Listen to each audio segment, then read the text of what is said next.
Hello, everyone. Over the last few days, particularly the last 2 weeks, I've been receiving a lot of questions about what is postpartum depression. And it's not just healthcare providers who are asking me that question, it's the lay public too. It's people who have family members who have just had a baby or they're concerned about these very young mothers. So I thought I would put together a very brief presentation on what postpartum depression is. This will be a brief presentation.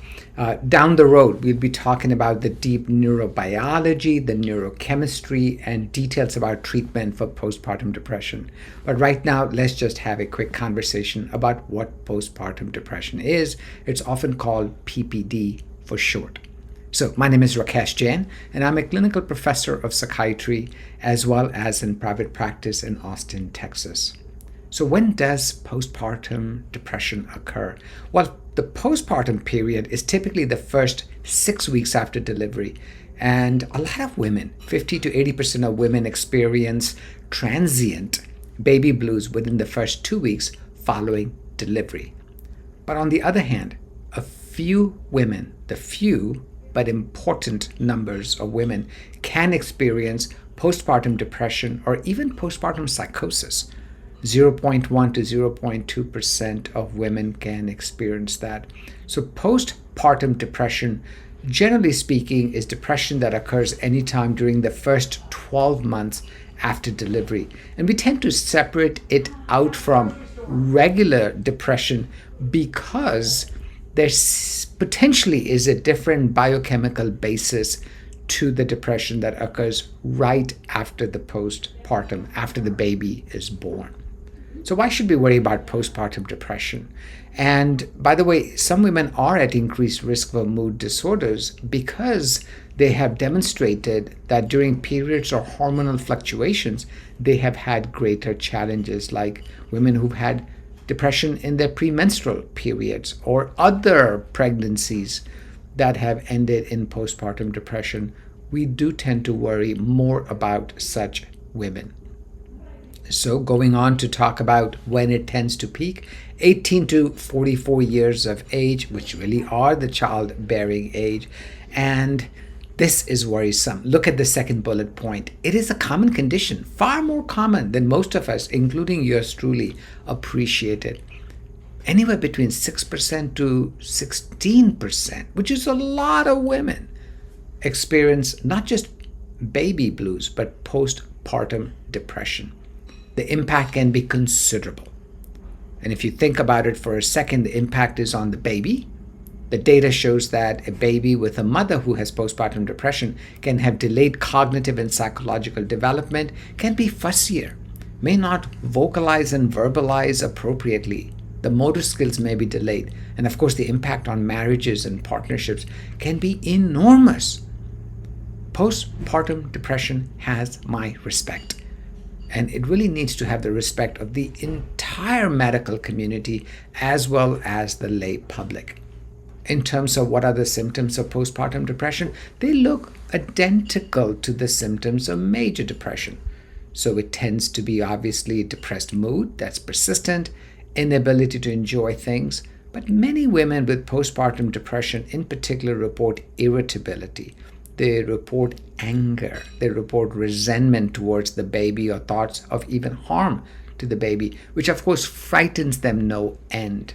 And they have a hard time adjusting to their role into motherhood. And sleep and appetite challenges are very common. I've also found anxiety symptoms to be very prominent as part of the postpartum depression presentation. The symptoms can range all the way from mild to pretty severe. It comes in very many varieties. And I have really bad news with the second bullet point. They don't just last for 2 weeks and disappear. In fact, a full half of all women who develop postpartum depression can have it for 6 months. A third of them can have it for a full year. Now you see why the urgency to understand it, screen for it, and then of course if need be, treat it. Higher rates of postpartum depression are noted in certain groups of women, as I'm showing you here. But the upshot of this slide ought not to be to say only these women are at risk for postpartum depression. It in fact can be any woman. So even if a woman has had 4 babies before with no challenges, it's not fair to assume with the 5th pregnancy everything is going to go well after the baby is born. That's not the case. So all women who have had a baby, we need to be careful, screen, and be thoughtful about the process. There are some added risk factors if there's a family history of mood disorders or the person themselves have a history of previous mood difficulties, if there are extenuating circumstances like stressful life events or the social support is poor, which is a lot of our patients, the risk for PPD does go up. Now, what can be done? The first thing is screen. So psychoeducation, which is what we're doing now, but also to screen for it. Making the assumption that things will go well is understandable. It is, however, wise to ask and be involved with a woman who's just had a baby. So if you're a friend or a family member or a clinician of a person who's just had a baby, we may want to directly ask, how are you? Any difficulties with mood? Any difficulties with sleep, with anxiety? How are you doing in this new role that you are in at the moment? And please remember, the mom may be very hesitant to share because she may feel by having these symptoms, she's telling the world that she's not a good woman, which is, of course, that is entirely incorrect. But the person with postpartum depression may have those feelings, hence a gentle, kind approach is really necessary.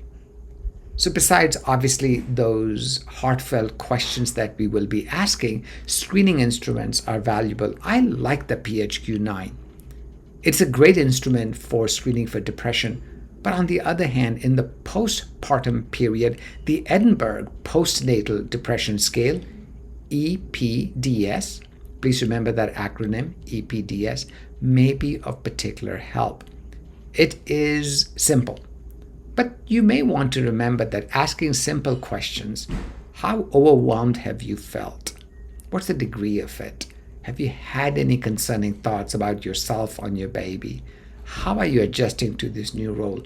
Often starts the conversation. And if you hear anything, screen. That's the way to go. Screen, no matter who you are.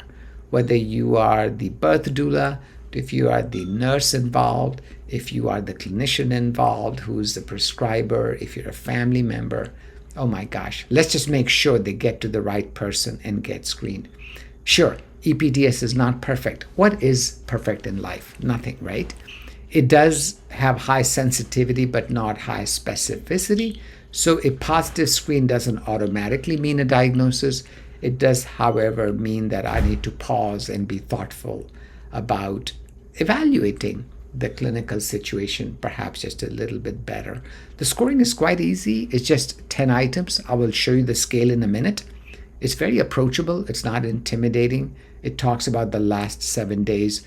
Those 10 items are scored on a 0 to 3 Likert scale. And here it is.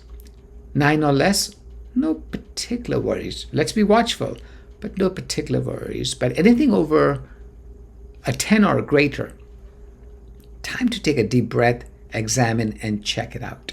Let's see where we are. And definitely a score that's approaching 12 or greater, it's really important to be fully aware and to continue monitoring the situation and to offer treatment if that is what is called for.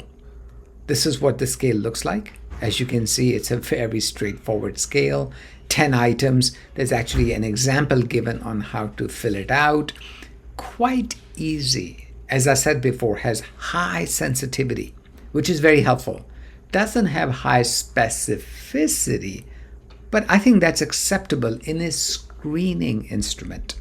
In a screening instrument, you definitely want high sensitivity because you don't want to miss hardly any cases when you're screening for patients. And this particular slide shows you the actual scoring paradigm.